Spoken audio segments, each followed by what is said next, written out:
Europe 1, 7h13, Thomas Soto. L'édito éco de Nicolas Barré, directeur de la rédaction des Échos. Bonjour Nicolas. Bonjour Thomas. Les électeurs sont aussi des épargnants pour l'immense majorité d'entre eux et ils sont plus inquiets que jamais.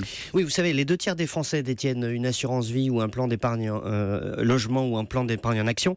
Encore plus détiennent un livret A. Et donc, ces millions de Français épargnants électeurs sont inquiets en premier lieu d'une éventuelle victoire de Marine Le Pen. 58% d'entre eux, selon une étude réalisée par Odoxa Linksea, pensent que cela aurait un impact négatif sur leur épargne. Les 3/4 jugent que la sortie de l'euro les toucherait au portefeuille.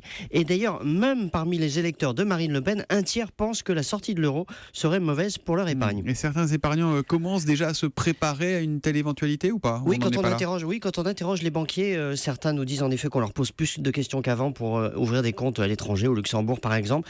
Certains épargnants passent à l'acte. On ne peut pas dire que ce soit massif.